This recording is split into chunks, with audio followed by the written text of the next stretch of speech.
ప్రస్తుతం మనతో పాటు ప్రముఖ ఆధ్యాత్మికవేత్త జ్యోతిష్య పండితులు దత్తాత్రేయ గణపతి ఉపాసకులు అమ్మవారి సేవకులు మురళీధర్ శర్మ గారు ఉన్నారు. గురువుగారితో మాట్లాడదాం. మహాదేవ నమస్కారం. గురుగారు మహాదేవ శ్రీమాత్రే నమః. 2026 మార్చి నెల మరి మీనరాశి వాళ్ళ పరిస్థితి ప్రత్యేకంగా ఈ మాసం ఎలా ఉండబోతుంది? చంద్రగ్రహణం తాలూకు ఇంపాక్ట్ వీళ్ళకి ఏమన్నా కలిసి వస్తుందా లేదంటే మైనస్ అంటారా? ఉగాదిని ఏ విధంగా పురస్కరించుకుంటే మంచి ఫలితాలు ఉంటాయంటారు? తప్పకుండా అబ్బా. ముందుగా ప్రేక్షకులకు అందరికీ కూడా శ్రీ పరాభావనామ సంవత్సర శుభ ఆశీస్సులు. మీనరాశి వారికి especially I wish you A congratulations. ఎందుకు అంటే పంచమ స్థానానికి గురుగ్రహము వెళ్ళబోతున్నది ఈ 2026 శ్రీ పరాభావనామ సంవత్సరంలో. కనుక అత్యంత శుభాలను వీరు చూడబోతున్నారు అనడంలో ఎలాంటి అతిశయోక్తి లేదు. ఎందుకంటే ఇట్లా ఎర్రటి ఎండలో నీటి చెమ్మ కోసం ఎదురు చూస్తుండేటువంటి దాఖలాలలో నీరు కనబడేటువంటి సందర్భం అని చెప్పి ఫిక్స్ అయిపోండి. ఎందుకు అంటే మరి మీనరాశి వారు ఎవరైతే ఉన్నారో 2022 ఆగస్టు నుండి 2023, 24, 25 ఈరోజు వరకు మితిమీరినటువంటి ఖర్చులు, విపరీతమైనటువంటి ఆరోగ్య సమస్యలు, కోర్టుకు వెళ్ళడాలు, పోలీస్ స్టేషన్కు వెళ్ళడాలు, భార్యాభర్తలలో గొడవలు కావచ్చును, నమ్మిన వారి నుండి మోసపూరితమైనటువంటి వాతావరణం కావచ్చును, నమ్మి డబ్బులు ఇస్తే తిరిగి రాకపోవడం కావచ్చును. ఇవన్నీ కూడా మీ జీవితంలో నేను చెప్పినవి జస్ట్ 1%. 99% ఇంకా రకరకాలైనటువంటి అనుభవాలు మీకు జరిగి ఉంటాయి.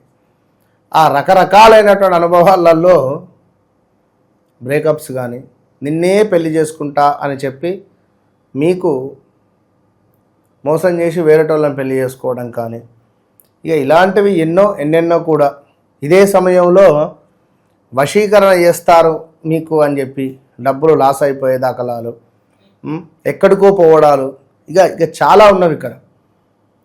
కనుక ఏది ఏమైనప్పటికీ కూడా మీనరాశి వారికి ఈ 2026 ఒక కొత్త జ్ఞాపకాలను అయితే మీకు తెచ్చిపెడుతుంది. భయాన్ని వదిలేయండి. ఏలినాటి శని అనేటువంటి మాటను మర్చిపోండి. అది మీ మైండ్లో కూడా రానివ్వకండి. మీ జాతకంలో నడిచే దశలను చెక్ చేసుకోండి బాస్. ఎందుకంటే ఏలినాటి శని అనగానే మీరెట్లా నమ్ముతారు చెప్పండి? అవునా కాదా? నీకు నేను క్యాన్సర్ ఉంది అని చెప్తా, నమ్ముతావా? మీరు పోయి చెక్ చేసుకుంటారా లేదా? అవునా కాదా? మరి అంతే. మీకు ఏలినాటి శని వర్తిస్తుందా వర్తించదా అనేది మీ జన్మజాతకాన్ని చెక్ చేస్తే మనకు అర్థమైపోతుంది. ఓకే, డన్, ఇట్లా ఉందా పరిస్థితి. మీకు ఏదో మంచి దశ అంతర్దశలు నడుస్తూ ఉంటే అది మీకే ఒక ధైర్యం వస్తుంది కదా, మీ మైండ్లో అది ఉండిపోయింది, ఒక ధైర్యం వస్తుంది. మొన్న ఒక కాల్ మాట్లాడుతూ ఒక అమ్మ, గురుగా నాకు ఏలినాటి శనిలో ఉన్నా కదా, మరి నాకు ఈ పని అవుతుందా? గురుగా ఏలినాటి శని అని ఒక 10 సార్లు అంటుంది ఆమె. మొత్తం ఆమె డిప్రెషన్లోకి పోయింది ఏలినాటి శని అని. అమ్మ దయచేసి ఏలినాటి శని అనేటువంటిది మీ నోటి నుంచి ఇంకొకసారి రావద్దు, ఒట్టేయండి అని చెప్పి ఒట్టేయించుకున్నాను. ఒట్టేయించుకొని ఈ వీడియో చూస్తే కింద కామెంట్ పెట్టి తల్లి, ఆమె పేరు దేవిక, చెప్పింది. సో ఏం చెప్పేటట్టు ఉండదు. ఎందుకంటే కొంచెం తెలిసి బాగా తెలిసి అటువంటి విధంగా చెప్పేటువంటి వారి వద్దకు వెళితే ఇంతే ఉంటుంది. ఇక ఇక్కడ ఏం జరుగుతుంది అంటే ఈ సందర్భాలలో బంధువులతో గొడవలు, మంచిగా ఉన్నాం మనం హ్యాపీగా మూకంగా స్కిడ్ అయి కింద పడడం, స్పీడ్ బ్రేకర్స్ తట్టుకొని కింద పడడం కానీ, ఏమైనా అనారోగ్య సమస్యలు పొంచి ఉండేటువంటి పరిస్థితులు అయితే ఉంటాయి. ఇక అదేవిధంగా ఎవరైతే మీనరాశి వారు ఉన్నారో మరీ ముఖ్యంగా గవర్నమెంట్ జాబ్స్ రిలేటెడ్ డబ్బులు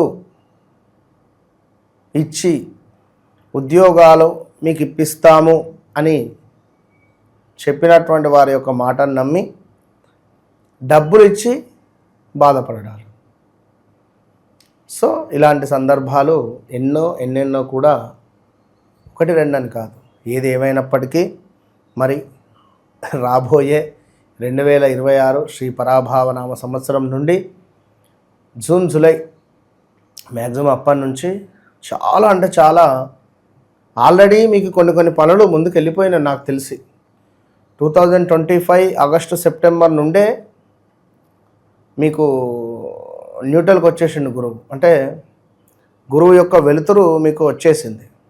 సో తప్పకుండా ఆ కాంతిలో మీరున్నారు అని నేను కోరుకుంటున్నాను. లేదు గురువుగారు అని అనుకున్నట్టయితే మీకు ఒక అద్భుతమైన రెమెడీని లాస్ట్లో చెప్తాను. ఇక అదేవిధంగా భర్తలలో కొంత అన్యోన్యత లోపించడాలు, గొడవలు ఏర్పడడాలు, ఈగో ఫీలింగ్ అధికంగా ఉంటుంది మీనరాశి వారికి. ఇప్పుడు కొంచెం ఓపికగా ఉండే ప్రయత్నం చేయండి. మనశ్చింత, కొంత బంధువుల నష్టము, ప్రమాదాలు, ఇంట్లో ఎవరైనా మరణించారు అనేటువంటి వార్త తెలవడాలు ఇలాంటివి. సో కొంత ధన లాభము కూడా మనకు ఏర్పడబోతూ ఉన్నది. ఇంకొక విషయం, ఈ మీనరాశి వారికి మరి 3వ తారీఖు ఏర్పడేటువంటి ఈ కేతుగ్రస్త చంద్రగ్రహణం కావచ్చును, మరి వీరి లగ్నంలోనే శనేశ్వరుడు ఉన్నాడు, మరి ఇందులోకి సూర్యుడు వస్తున్నాడు, మరి వీరికి 12వ భావంలోకి కుజరాహువులు ఉన్నారు. మరి దీనివల్ల ఏమిటి అంటే చాలా డేంజర్ జోన్ ఉంటుంది. మీనరాశి వారు హెల్త్ రిలేటెడ్ కానీ, అనారోగ్య సమస్యలు కానీ, టెంప్ట్ అయి డబ్బులు ఖర్చు పెట్టడం కానీ, మీరుంటున్నటువంటి చోట మీ పేరు ప్రఖ్యాతలకు భంగం వాటిల్లే పరిస్థితులు కావచ్చును. అదేవిధంగా కొంత మానసిక బాధ, చెప్పలేని చిరాకుగా ఉండడం కావచ్చును. ఏదైనా మాట్లాడే తరుణంలో తొందరపాటు నిర్ణయాలు తీసుకోవడం, తొందరగా మాట్లాడడం, అరే ఇట్లా మాట్లాడకుండా ఉంటే అయిపోవు అని మళ్ళీ అనిపించడము. ఈ సమయంలో స్థాన చలనాలు మీకు ఎంతో యోగాన్ని తెచ్చిపెడతాయి. ఈ టైంలో ఏర్పడేటువంటి అప్పులు మీకు ఈ టైంలో అంటే తీసుకునే అప్పుల వల్ల కొంత ఇబ్బందులు ఎదుర్కొంటారు. ఈ 1 మంత్ 2 మంత్స్లో అప్పులు చేయకుండా ఉండండి. ఇక 12లోనే కుజుడు రాహు ఉన్నాడు కనుక ఇల్లీగల్ అఫైర్స్ కానీ, మీరు ఊహించని సంఘటనలు కానీ, మీరెంతో నమ్మకంగా ఉన్నటువంటి వ్యక్తి వేరే వారితో మాట్లాడడమో, కలవడమో, కలిసినట్టుగా మీకు ఎవరో చెప్పడమో, ఇలాంటివి ఏర్పడే పరిస్థితులు ఉన్నవి. స్థాన చలనాలు, శారీరక శ్రమ, కొన్ని అవమానాలు, అధికంగా డబ్బు ఖర్చు, అదేవిధంగా కంటికి సంబంధించినటువంటి ఇబ్బందులు, అకారణంగానే కొన్ని కలహాలు ఏర్పడేటువంటి సందర్భాలు, అదేవిధంగా కొంత అనారోగ్య సమస్యలు, వేల తప్పినటువంటి భోజనాలు, వ్యవహార మాంద్యము, కొంత వైరములు జరిగేటువంటి ప్రమాదాలు కూడా పొంచి ఉన్నవి. అదేవిధంగా కొంత సభా గౌరవము కూడా దక్కే పరిస్థితి ఉన్నది. అదేవిధంగా కొంత వ్యయ ప్రయాసలు, అధికంగా శ్రమ పడాల్సి వస్తుంది. ప్రతి చిన్న విషయానికి కూడా ధనం అధికంగా ఖర్చు ఉన్నది. ప్రమాద సూచనలు కనబడుతూ ఉన్నవి. సో తప్పకుండా ఎవరైతే ఈ మీనరాశి వారు ఉన్నారో ఇదంతా కూడా గోచార ఫలితాలుగా మీరు గమనించాలి. వ్యక్తిగత జాతకంలో నడిచే దశ అంతర్దశలను బట్టి, మీకు ఏర్పడేటువంటి యోగాన్ని బట్టి మంచి ఫలితాలను తెలుసుకోవాలి. ఎందుకు అంటే టైం వాస్తవానికి బాగా లేదు. ఇప్పుడు ఈ సమయంలోనే మనకు టైం వాచ్ ఆగినప్పుడే ఎందుకు ఆగిందని దాన్ని రిపేర్ చేయించుకొని మళ్ళీ కొత్త సెల్ కానీ లేదా ఏదన్నా చేసుకుంటాం. ఇది అంతే. కాలభైరవ స్వామి ఆరాధన మీకు గొప్ప యోగాన్ని తెచ్చిపెడుతుంది. కాలభైరవ స్వామికి కూష్మాండ దీప ఆరాధన మీ జీవితంలో వెలుగు పంచే పరిస్థితి ఉంటుంది. కనుక మీ జీవితంలో జరిగింది, జరుగుతుంది, జరగబోయేది ఇట్టి విషయాలు ఖచ్చితంగా మీ కళ్ళకు కట్టినటువంటి విధంగా మనము చర్చించి మాట్లాడేటువంటి పరిస్థితి ఉంటుంది.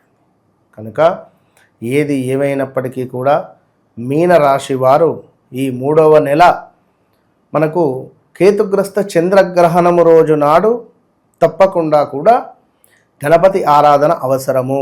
గణపతికి గరకను సమర్పించాలి. నెక్స్ట్ డే కుదిరితే ఒక వెండి గణపతిని దానంగా ఇవ్వాలి. అదేవిధంగా కుదిరితే గణపతి స్వామి వారికి అభిషేకం చేయించండి పంచామృతాలతో దగ్గరలో ఉంటే, లేదు హోమం చేయించండి.